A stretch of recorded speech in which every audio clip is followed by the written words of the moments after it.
Hi, it's Colleen Schmidt from Divination Counseling Service. Haven't been on for a while, so welcome back. Today, what I want to do is continue with my gambling research and really just lay out some of my latest research. So, what I've been working on is poker players. So, what I have today are the birth data for three very well known, very successful poker players. So we're going to be looking at Doyle Brunson. We're going to look at Daniel Negreanu. I cannot say this man's last name. I know my significant other has had to repeat it to me 3 times, and I'm still not good at it. And the other one is Gus Hansen. So those 3 gentlemen are my research project recently, and I was kind of blown away. So the first thing I want to point out is that I'm going to be really highlighting for you the money asteroids that I've already started working with, because these are going to be one of the cornerstones of my own personal research. Because when I read the books, and they're all classic traditional astrologers, I realized that as an asteroid astrologer, there may be a whole other layer of work that's never ever been looked at. So we're going to look at it. Now, just for renunciation, just for me to go over these again, I'm going to go over Banks, check, coin. We're going to do Cupido A because it's the face. And by the way, one of these gentlemen is quite good at the face. And all of these gentlemen seem to feel that this is their Vesta or Hestia. So this is their work. So when I look at these charts as gamblers, and I do want to give you a heads up before we even begin, I was a little amazed at, for instance, I've been doing some research that I put out on the web, and I've showed where one person in particular had win within 11 minutes of his Mercury. I expected to see more of that in these charts. I did not. Oh, there were a lot of aspects with these money asteroids, as I'll continue going down the list. But the chart did not look the same. So a poker player, as a gambler, has a very interesting perspective when it comes to gambling. So Dolero, Duke, Icarus for taking chance, Lax for lack of, Midas, money, not, when does it not happen? Payo, plunge, to take the plunge. What is the price? Price. What's the price? Risk. There's always risk involved. Rockefeller. Yeah, Rockefeller. Victoria, and win.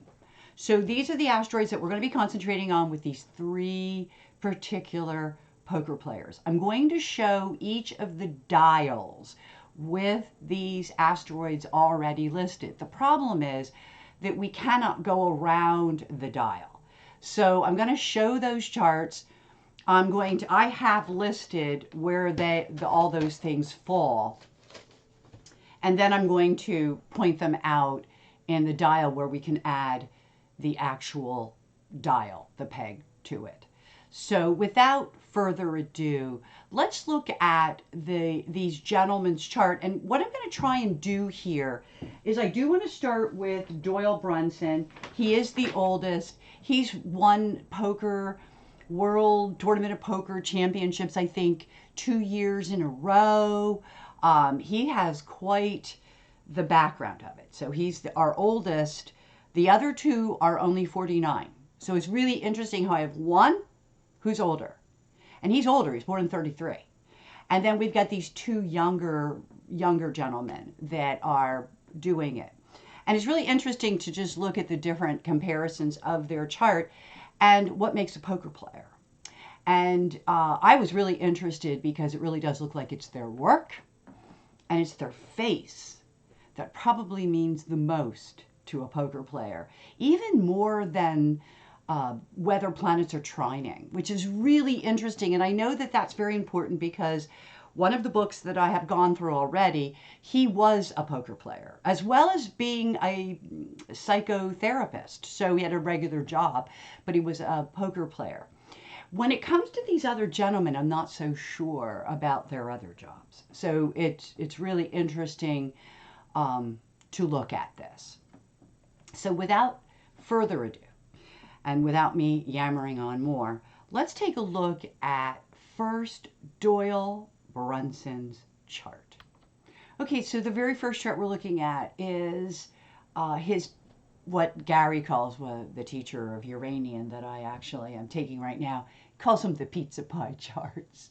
So I have to say that that was very interesting. We're looking at the pizza pie chart, and we're looking at it in Placidus houses, not equal houses, which is going to get really crazy by the time we get to Hansen's chart, because he's born in Copenhagen, I believe. And it was the most interesting chart I've seen in terms of its layout. I mean, literally 2 intercepted houses. I've never seen that. But I don't have a lot of clients from that part of the world. So here we have just a couple of things to point out. The South Node Cupido is rather interesting, and that is so very, very close. And I kind of look at that as, you know, associates that are oppressive, family members are oppressive. I know that this gentleman lost his wife, so very sad. So he's had some hard luck that way. Look at how Partners, Juno, runs on that ascendant, okay? And you're going to notice that about other charts that I'm showing these poker players as well. And now you know, when you're playing poker, you are not playing by yourself. And so that whole partner concept is pretty good, actually. And particularly Texas Hold'em, because the only person you're really playing against is the dealer. So it's an interesting, one of the interesting factors on these charts. I really like, too, that he had Uranus here at the 6th house, but it's being aspected by that 7th house cusp. Zeus, and here we go, Vesta. Look at Vesta from the 9th, just about on that midheaven. This is a person who's very focused on his goals, and he's a gambler, okay?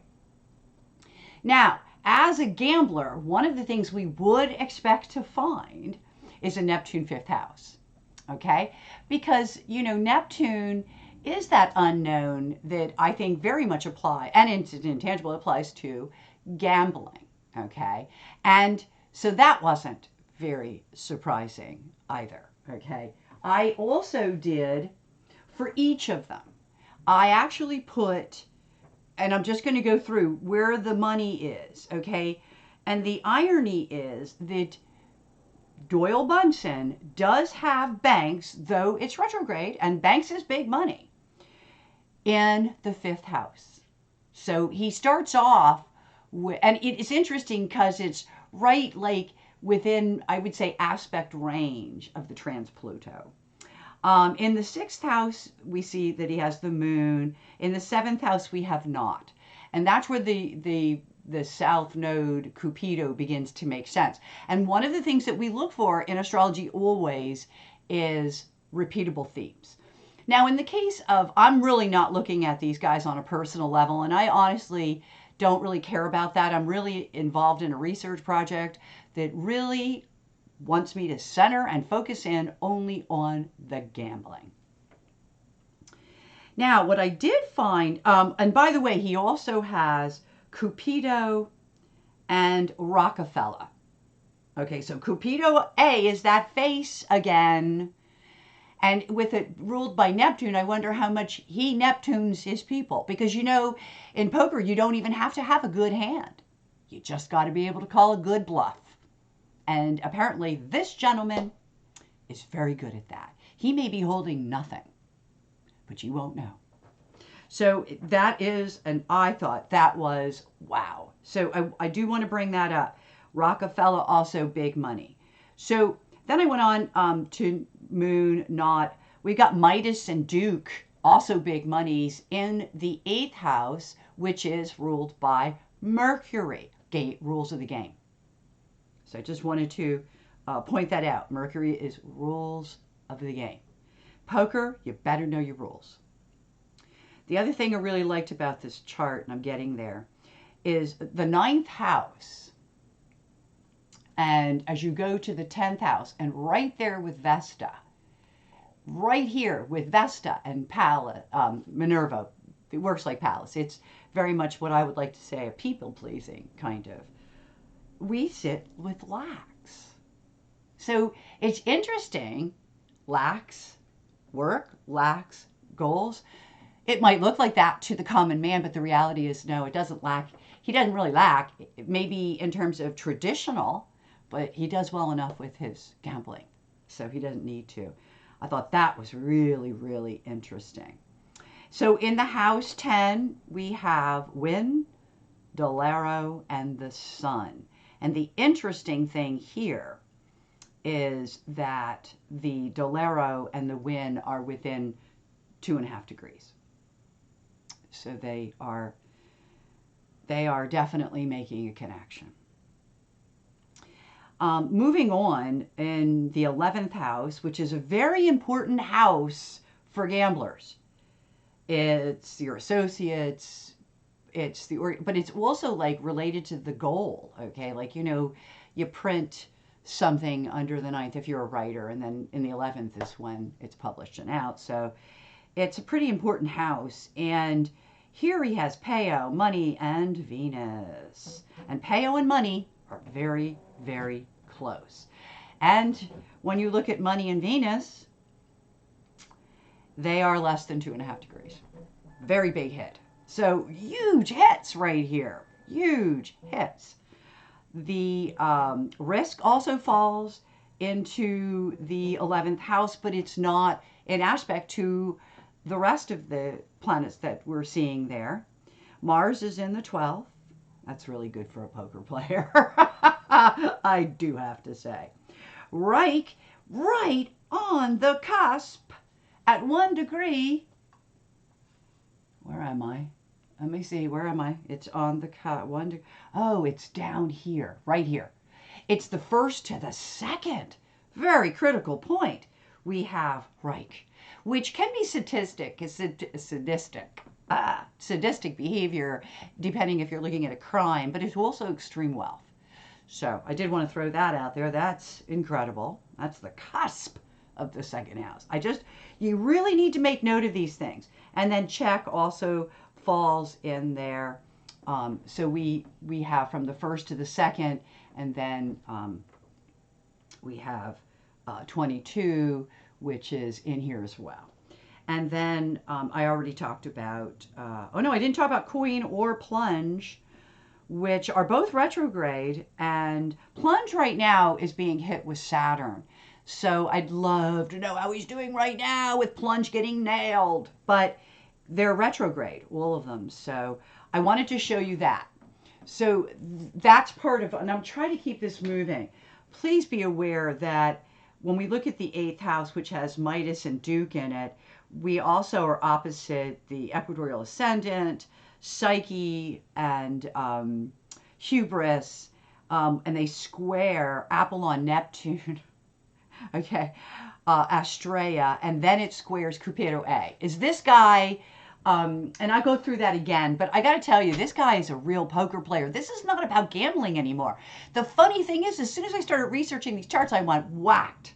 Like, okay, so poker players would have a kind of a different chart.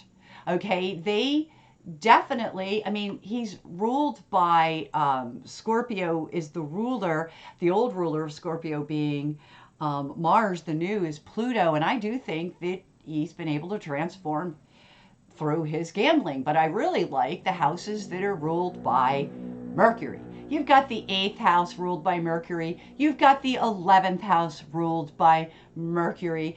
You got Jupiter ruling the 2nd house. So I did want to show you the validity of working with the absolute chart if you are not somebody who works with a dial. It's very important because it still works. So this is really an important part of what I was doing.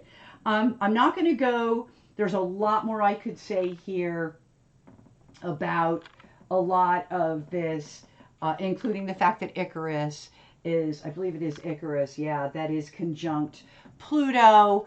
And you can actually, here's Pluto. No, I'm sorry, is it exact or is it op? Yeah, here's Pluto. And Icarus is, yeah, 23. So it is, there it is. Here's Icarus. So it's exact. And notice that Mercury's in the same house. It's an out of sign thing, but it's in the same house. So just a really, really good chart for bluffing, for using the face to bluff. And again, I'll go through that. Midas is actually opposing the equatorial ascendant with Psyche. So I think he's also very psychic in his work. Hubris, it's almost like a karmic thing. And those particular, they square Apollon and Neptune. Well, you know, Apollon Neptune is a decepting factor, a deceptive business. Now, I'm an astrologer and I actually read cards. So Neptune, Apollon doesn't scare me because that's what I do for work. But it's interesting because I can fit that in here as a gambler. I can make that work. And it's Astrea, it's ongoing. The dude's getting older and he's still doing it. And it's all related to the face because he's a poker player. Excellent work. I'm going to pull up now his dial with this stuff on it. And then I'll look very quickly, because I got to do 3 of these, with the dial for without, so we can just look at some of these points. Okay, so this is the dial with everything in it, okay? And, you know, a couple of things that you don't have a dial. I'm very used to working with a dial, so sometimes things will jump out at me that, you know, maybe it's a little bit harder to see. But look at Duke, Rockefeller, and Banks. Okay? Look at that. All right. So Duke is about 1 degree, a little over, okay? And about 1, 2, 3, 4 degrees away, you have Banks. On the other side, you have 1, 2, 3, 4, you have Rockefeller. So that means that Rockefeller, that Duke is the midpoint of Banks and Rockefeller. We don't even have, this guy, before he was born, was going to make a lot of money. What an excellent. Okay, so if I go 1, I would go 1. So I'm only off the Aries point by 1. Okay, what you're getting into down here, and actually if you stay with the Aries point, so I think it's even better, look at not with the sun, and then you have Zeus, Dolero, and Coin. And they're all sitting right here. Okay, and then here's the Aries point. And if you just tweaked it to like maybe 30 minutes off, so it'd be 15, 30. Again, probably pulling in that Duke by aspect. You got more midpoints. I mean, this I could go on and on and on with. So this is, I can't show you with the dial. I was thinking about putting lines everywhere, but I think it would get too confusing. But, you know, one of the things you do is if you go off the Aries point, you notice too that Wen and Rockefeller are forming a point. If you go to, I think it's a little bit past, but Banks to, I think Banks actually goes more to Pandora, which is surprising. It's so surprising. But you see how that works with the dial and how the dial pulls so much in. Okay, so if I just stay here with the Aries point, and this is what I've done for all charts. Over here, you have Icarus, not far, and again, we already know that it's 23 degrees, 22, 30, so it's about a degree out from the Aries point. So, and this person's like renowned, everybody knows. Over here at 7:30 is, I believe that is I don't know mathematically how correct these are, but that would be talents, discovered talents, and Selena. And then you have Apollon here again with Cupido A and Midas. It's Astraea. It's ongoing. He wins a couple years in a row. I mean, this is unbelievable. Okay. And this was, like I say, I'm blown away by the whole thing because he really is a poker player. And if you look at, and remember, Vesta was on the midheaven. So again, we're going to go to that. And it's going to go to check. It's going to go to check. Okay. He could have been again, or is it Jupiter? But it's like right in there. So we'll see that in a minute.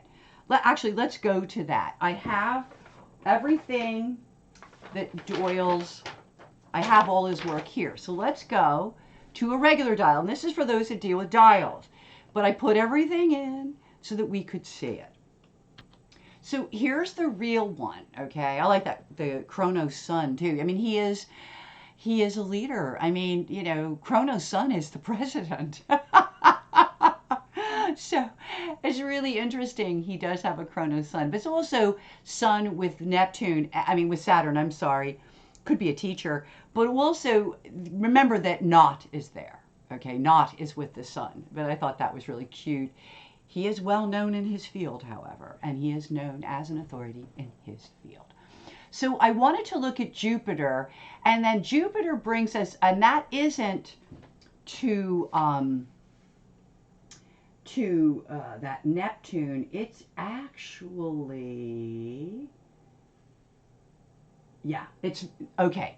When is right here, so it's within a degree. Jupiter is within a degree of when, and here's the irony. Yeah, when is right here. Delaro's more over here. But look at how it's close enough to be an aspect. It's unreal. This just amazes me in many ways. So I did want to point that out. The other thing I wanted to point out, let's go to this Vesta, okay? Now, Vesta actually equals 20 degrees of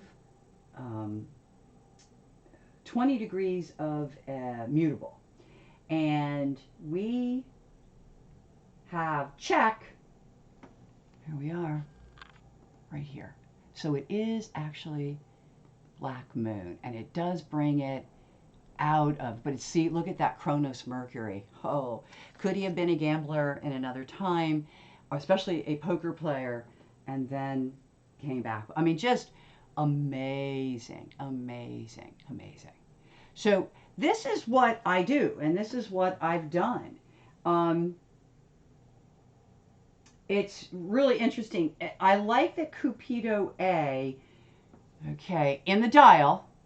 Okay, let me go see if I can find it. Cupido A is 9-8, so we're over here. Oh yeah, with Neptune. That's right, we were looking at this. Okay, and no, it doesn't equal Juno. Juno should be here. Oh, it's Uranus. It's not Juno, it's chaos. It equals chaos. Look, here's chaos. So it doesn't equal partner. I had misread that. Look at it. Just amazing. So this is what I've done. Okay. This is on the Sun, by the way. The Sun equals Duke. Remember, the Duke is the midpoint of Rockefeller and Banks. Even with that knot, he cannot be kept down. Look how close Apollonia is for success, too. So in a way, he has an Apollon Sun, although his Apollonia, the asteroid, still acts in the same way. He's very lucky. Even with knot, he's very lucky. So let's look at somebody else. I want to keep this moving. So here we have Daniel. And again, the next people we're dealing with are young. Well, to me, they're young, 49. My daughter's not far, lower than that. So young to me. Okay, so the first thing I want to point out is look at that Mercury right on the midheaven. Okay, realize that Mercury is going to be critical to a poker player because it's rules of the game. So I'm going to be repeating that again. Um, his houses are ruled differently, though. One of the things, and I'm going to go through his houses just like I did um, uh, the Doyle's. Okay, so I'm going through Daniel's, and in Daniel's case, the house that is the most played out, and it even has right on the cusp. It's like 9, but it's let's hear it. I have it circled 917. So it's less than a degree. It's there, and it's right on the cusp of the ninth house, and it's right. So here we go again with lots of wealth, and he has wow, this is so interesting because he has Rockefeller in the 5th, although retrograde like Doyle, which is interesting. And his ninth house is off the charts. So he does have South Node there. Remember that Doyle had not on the sun, okay? But he still had all those fantastic lineups of the asteroids. Here we see something kind of similar. We see that right with risk is the South Node. Here's a man who takes risks that don't always work out. They're literally only 7 minutes apart, which also means on a dial, risk is running with the North Node because it's the opposite. And so when you're working with the nodes, but I thought that was interesting. His face is in there with everything. His face is actually in aspect to price. So there may be something, he may have a towel, okay, depending on what he's holding. Midas is in that ninth house. Venus is in that ninth house. And Venus and Midas, here we go again with Venus being the factor. Venus was the factor in the last chart too. Venus is getting directly hit with a money asteroid, in this case, Midas. Check is not far away. As a matter of fact, Check and Mercury are about a degree away. Important for a poker player. Very important for a poker player. So that check is probably more beyond money. It could have something to do with the actual game itself. Maybe checking who the players are. Maybe, because there's a lot here. Okay. So the ninth house is the house for him that holds the majority of these asteroids. Okay. That 10 degree of Gemini, that 10 degree of, so what you have is you have a 10 degree 51, a 9 degree, so it's coming in the middle, a 9 degree 17, I was going to say 20, but it's 17, and an 849. Yeah, he's a good poker player. He's an authority. Okay, so in the 10th house, as I said, look at that. Mercury sitting right on that midheaven. Dolero is there. The sun is there. No connection, however, at least not on this point, to Dolero and the sun. However, Mercury and Dolero are only slightly more than a degree apart. So here we go again with it. You know, what are the important planets for gambling? And I think there are a few. Mars is this time in the 11th house, which is your associates. Wynn is right here into the 12th, but really cusping. I find that the cusping, I use Placidus houses, but I find those highlighted placements on the Placidus houses that, and I'm not the only astrologer that feels that way, those cuspy things are extremely important. And we've got a lot. So here we've got Wynn, okay, right here. So Wynn, but look at Industria with Wynn. This is this man's work, okay? This is how he feels he's productive. She was there too. Then you could take off when you're done, right? So then we have another cuspy, Right here, as we're going into the first house, from the 12th, we have Victoria. So this guy's got cusps. We got money in the first house with, get this one, Vesta. Did I not say that Vesta was going to be highlighted? And Hestia, but in this chart, Vesta. The other thing that Doyle had, and I didn't point it out, was how the sun is very close to Demeter. And look, Demeter and Vesta run together. So it's about taking care of yourself.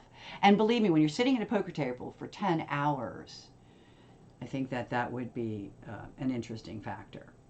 We have the moon and coin in the second house. Okay, now this chart is ruled by Venus. Venus, as we already know, is getting some nice money aspects on it. The moon and coin, the coin is, they're not in aspect to each other. They're out of sign. They both fall there, but by the time you get to the second house, then that's where the retrogrades begin. So coin is retrograde. Icarus and plunge jump all the way to the fourth house. And here we have Icarus, plunge being not far from it. It's actually in Aquarius, though, so it's in here. And then Rockefeller in the fifth, which I think makes a lot of sense. So again, one of the things I wrote about him was banks conjuncts coin, but they equal the midpoint of money and Delero. We'll be looking at that on the dial. Let's look at, and Jupiter equals Sun on the dial. And payo equals right on the dial. So when he gets paid, it's a lot of money. I am so pleased with the results of what I found that I think it's going to really help my research as I go forward. So the next thing I'm going to do is, just like I did for the last one, I'm going to look at his dial. And let's do that. So this is what his looks like. You can see he has a much bigger spread, but that's what allowed for some of these midpoints I just spoke about. So I know it's hard to see without an actual dial on it, but look at how these things start, like Venus, Midas. Wax is there, but it's wow. I mean, they're so tight. And then, so we have, let's try my first one. Okay, so we have banks and coin, okay? And they conjunct, but across the dial, apparently, and I'll get to that, they actually equal the midpoint of money and Delero. Here's Delero. Oh, here it is, money and Delero. It's right here. Here it is. So it's right here. And I'll point that out when we get to the other. But this is what I was doing, is I was going to different points. You can see on here, let me find it again. So in this case, we're going to go down here. There's the sun. I actually pointed out here, okay? And look at, there's Jupiter right across the dial. It's so interesting. Partners are right there. Industria is right there. This is the work for these people. Does involve some risk. Those are all about a degree out, you see. But we're not beyond the 2.5 degrees that are used in Uranian. And I just love that again, Juno is so important. Vesta is so important. This is what I was trying to find out when I was doing all of this research. Now, I'm not going to spend as much time. I'm going to jump right away to the dial. I spent the most time on the first one because this guy does too, but we'll see that in the next dial. So here we have the, I went right for Jupiter Sun. I really, really needed for people to see that, okay? And there is an asteroid here with Clotho where there could be some humiliation at the beginning of things, so like maybe when he starts, he's not as good, the nodes are there. But it's just really, really interesting. I also liked the Admetus to Vertexual Ascendant, which I got to be honest with you is, oh, actually there's a moon. It's not even that. It's better than I thought. So you have a moon. So here we go again with, this is somebody that might have a tell. And the reason why I say that is because the emotional involvement in what he's doing and how it affects the partners. Again, really interesting chart. Let me see if I can find something else here before I move on. The moon is with Admetus. Yeah, the moon and Admetus, like right there. Okay, so let me see if I got this. If I can get to the middle of it, it'll show me the midpoint. But you got here, let's see. There's your, there it is. There it is. Okay, this guy has to be careful of his health. But what does that equal up here?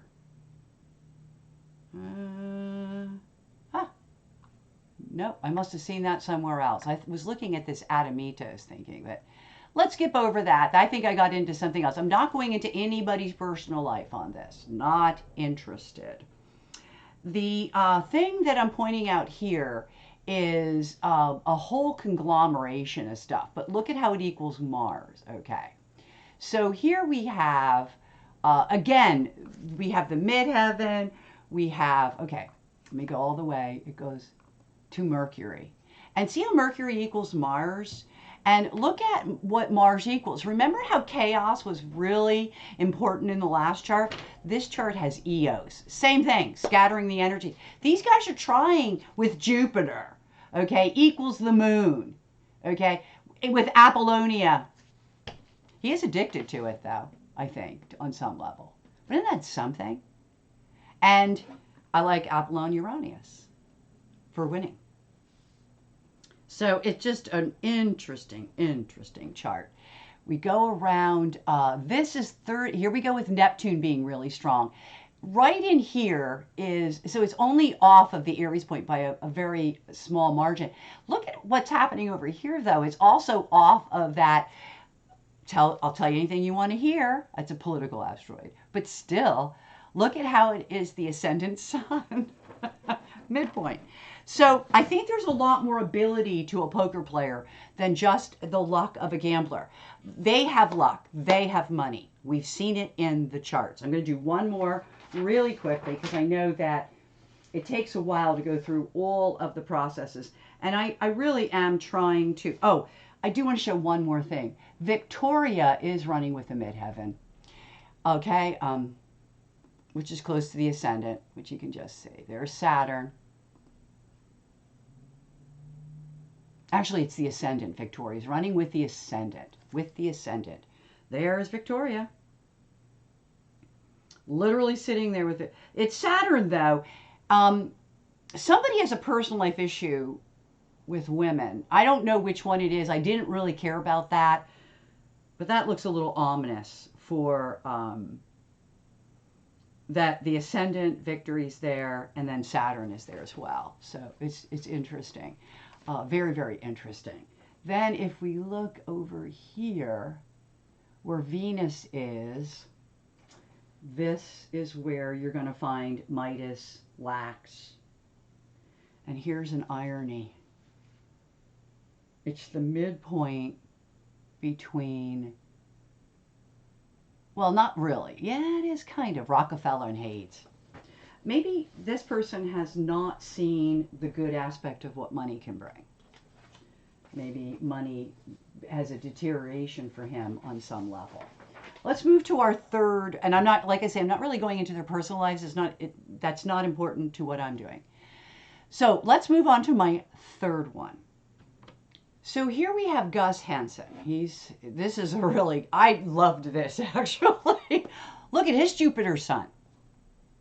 So both of our young men, both of our 74, born in 1974 gentlemen, have some configuration with the Jupiter and the sun. I have to tell you, Apollonia is not far away. I feel like it's too far though, because we're almost like 10 degrees. So I did not include that. And I do want to point that out. But I did love that. As soon as I looked, I saw that. So this is for people who, again, do not use the dial. I thought it would be fun to do something and show how things work if you're using Placidus houses. Now, this particular person had another house that's really important to have. What's the opposite of the fifth? That's right, the 11th. So on his chart, the 11th jumps off the paper. And it's a full house. But if you look at it, it really is a big house. I just want to point this out for anybody who is an astrologer, who's not worked with people in this part of the world. Look at this. 3 houses, which means 2 are intercepted on either side. Isn't that incredible? But yet, look at no Gemini, no Sag. I mean, house structure wise. No Aries, no Libra. I just thought that was really interesting. I don't know if they use Placidus houses in Copenhagen, but wow, it does make for an interesting chart, doesn't it? Anyway, let's continue with this. So we have a man here who has, here it is, his face is in Cupido. Yeah, this Cupido business is really important. Cupido A is face.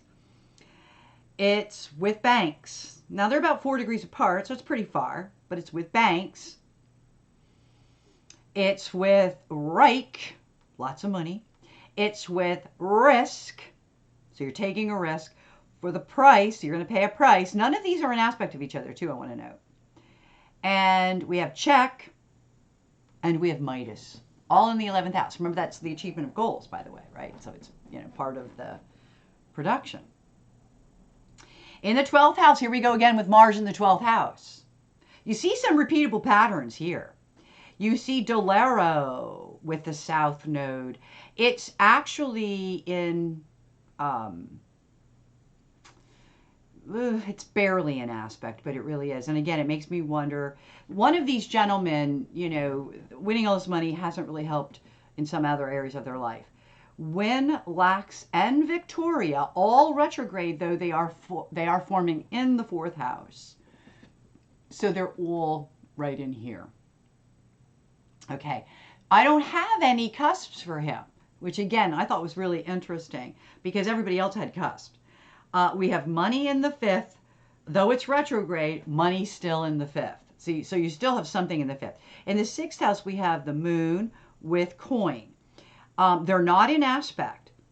In the 7th house, we have plunge. But there is a correlation between plunge and coin in terms of it is a quincunx. Or it's actually not a quincunx. It's actually 30 degrees away. I think that is part of a quincunx. They're both 12 degrees is what I'm getting at.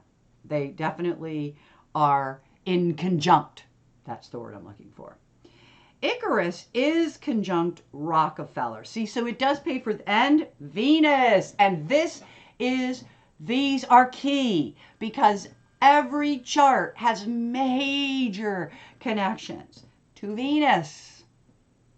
This one is no different. We have a direct hit with Icarus, Rockefeller, and Venus, particularly Rockefeller and Venus.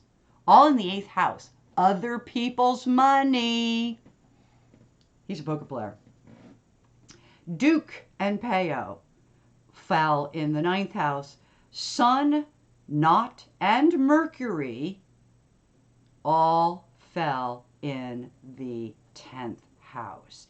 And here's a real irony. Mercury is only 1 degree away from Knot. Literally less than a degree. Cupido, our face, as I said, and banks are in the 11th.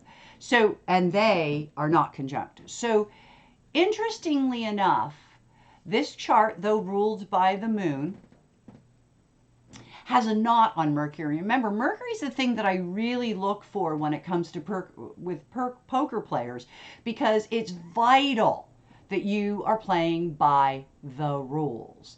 And it's interesting to note that there isn't a house ruled by Gemini, though zero Cancer is what showed up at the ascendant. Now realize I did not have a time. I don't believe I have a time for him. And I don't have a time for Gus. Actually, I don't have time for anybody. And these charts still worked. So one of the things I'm trying to point out is this. Now, one of the things that I would consider, because I am dealing with such a strange chart, and also because the South Node and Saturn are very close together, not in Uranian terms of conjunction, but very close. The slow and the, I want to say the Hecate, the intuition, are running with Saturn, okay, less than a degree. But it's like almost like slow intuition. I want to say that his chart may have, he may be born before, I chose noon, and I think he was born before that. I think he actually has a Gemini rising. I don't know the man. I don't know anything about him. But one of the things I do want to point out is that these charts that I did for those that were born in the United States definitely highlighted Mercury. It highlighted things that that showed up with their charts and their houses. This one I question only because if I look at the most important houses, I would be looking at the fifth house, which by the way is ruled by Mercury, even by these standards, okay? And I would be looking at Neptune ruling the 11th house, which is a real, here we go again, not wrong. This is one of the things I want to point out about astrologers who are afraid to use the noon charts. Please don't be afraid. You can still gather an incredible amount of research and work using the charts without a time, okay? And I really can't stress enough. I hear so many astrologers talk about, not really being able to work with. Yes, you can. I just pointed that out. This chart, I really do believe could have a Gemini rising, okay, just based on how I did it.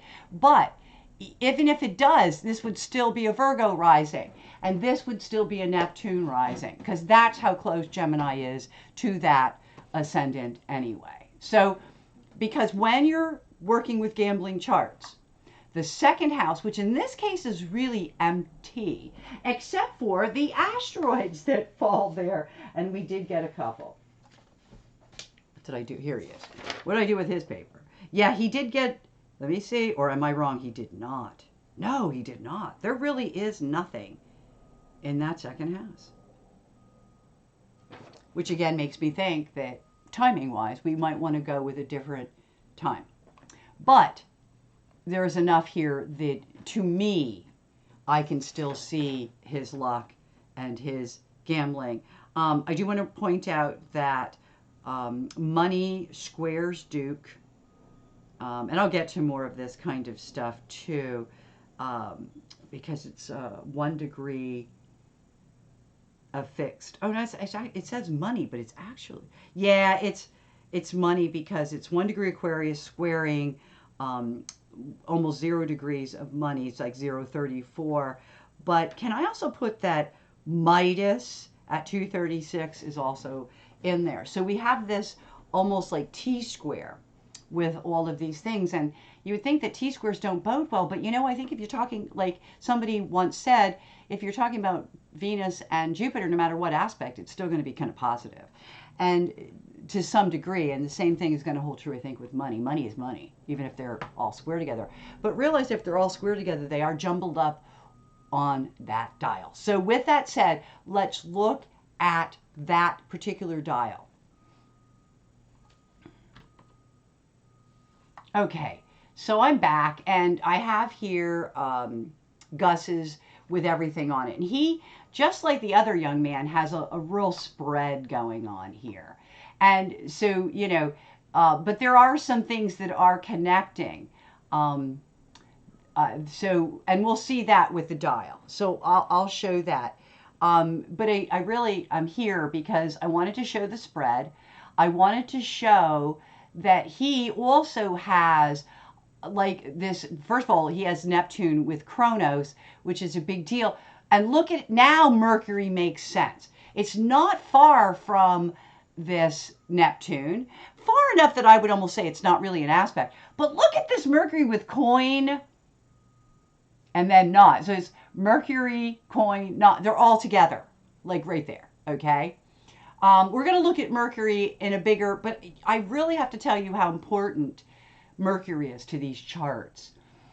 In this case, Pluto comes with Icarus, okay? So Icarus being right here, I'm sorry, that's, I'm way off. That's Urania. So that's also, with Pluto, it means logical thinking, transformation through logical thinking, and that was also something else I wanted to look at.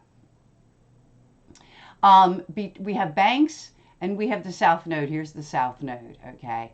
And then Banks. Look at Chaos. Again, it's not Chaos, I'm sorry, Eos, which also brings chaos. How important is it for these guys within their game to create their own chaos? Okay, here's where Icarus is. We'll look at Icarus in a minute. Poseidon's like right around the Aries point for this guy. So I think there's intuition here too. Here's our Rockefeller with Venus. Look at Check and Uranus. So there's a lot of stuff here, okay? Then we got Duke and money together. Then we've got Midas, but look how close Midas is to partners. Also playing with people who have a lot of money, because of course you have to. Look at Sun. Okay. And we're going to look at this. This is where I saw the Sun at Admetus. This person is better, has no tells. This would be very difficult. And look at Hestia with the Sun. Remember, I said Hestia and Vesta are the two things I really looked at. Is this their work? Yes, it is. It is their work. It's very important. Sun, Jupiter. Okay. Sun, Jupiter. Look at that. Mars.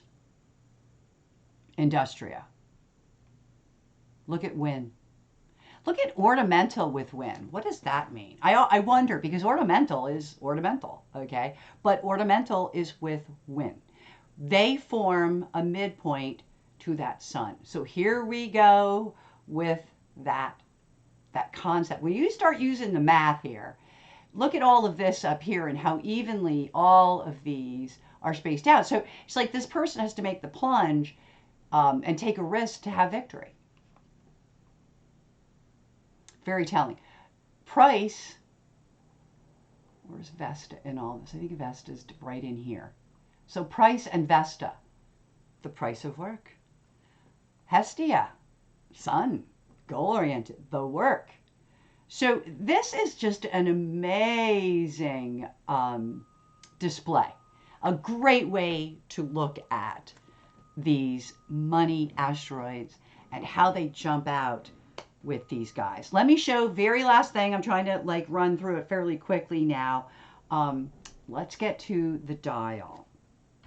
So here we are back at the working dial. And again, I'm going to go through a lot of this again. I like to start with this. Look at this Sun, Jupiter. This is just so amazing to me, right? So we've got this Sun, Jupiter, and it's up here at around, here we go. It's up here at around 9 degrees, and there's risk. So it is, his work is to take risks. His work is risky.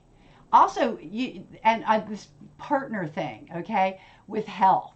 You know, they really do have to take care of themselves at those tables. I could not play because I couldn't not be able to get up and go to the bathroom and do all those things.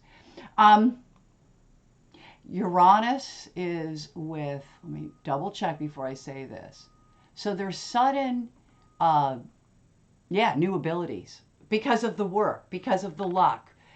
There's sudden new abilities. It's again, it's a great chart. It's a very, very great chart.